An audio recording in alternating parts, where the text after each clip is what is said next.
In the early dawn of Kashi, when the city was still wrapped in silence, and the river Ganga flowed without disturbance, Adi Shankaracharya walked barefoot along the stone path. His outer life was that of a wandering monk, but inwardly he abided in a stillness that had no beginning and no end. He had debated scholars, defeated philosophies, written commentaries on the Upanishads, and established monasteries across Bharat. Yet Shankaracharya knew a subtle truth that few understand. Knowledge is not complete until it becomes vision. Knowing Advaita is one thing, seeing Advaita everywhere is another. That morning, as he walked, his mind was absorbed in the Mahavakya, Sarvam Khalvidam Brahma. All this is Brahman. As he entered a narrow street, he saw many forms of life awakening. A poor woman sweeping the road, a child crying for food, a dog searching through leftovers, a sick old man lying near a wall, barely breathing.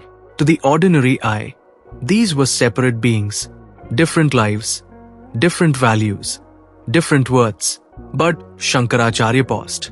He stood still, not because he was thinking, but because seeing had begun to happen. He looked at the woman sweeping. He did not see woman or poor. He saw the same awareness that illumined his own thoughts. He looked at the crying child. He did not see helplessness. He saw the same consciousness, experiencing itself through a smaller body. He looked at the dog. No superiority arose in him. He saw the same life force, the same presence, looking out through different eyes. And then, something subtle occurred. The boundary between I and others dissolved. Not philosophically, but experientially. There was no Shankaracharya seeing the world. There was only seeing happening.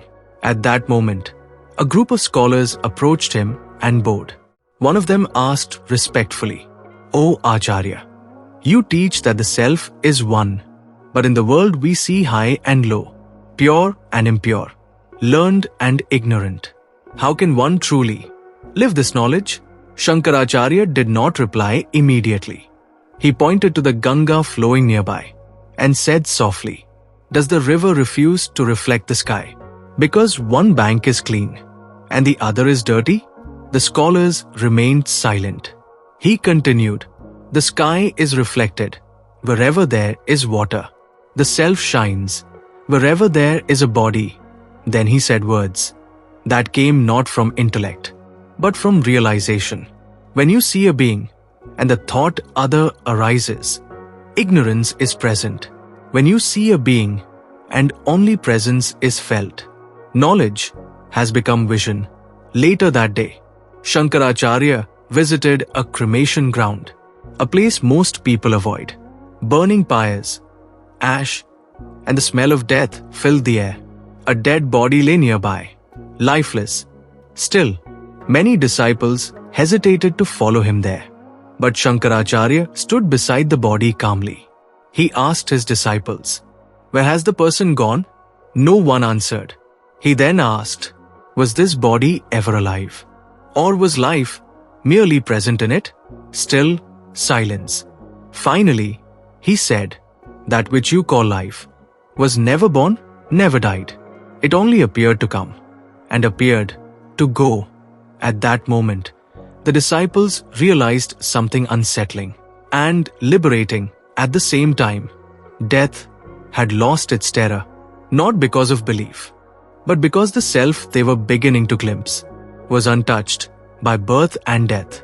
That night, as Shankaracharya sat in meditation, the city slept.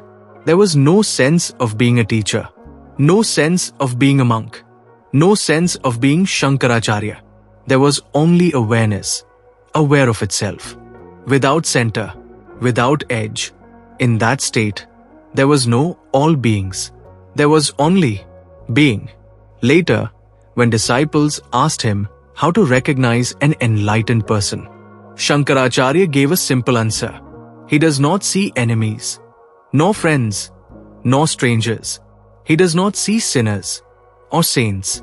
He sees the self everywhere, and therefore harms none And he added, when you truly see the self in all beings, compassion is not practiced. It happens naturally. Non-violence is not a rule. It is effortless. Fear disappears because there is no other left to fear. This is why Shankaracharya taught that the final step of enlightenment is not silence, not meditation, not renunciation, but vision. The vision in which the beggar and the king share the same essence. The animal and the sage shine with the same awareness. Birth and death are seen as movements on the surface, and the self remains ever free, ever whole. This is what it means to see the self in all beings, not as an idea, but as the end of separation.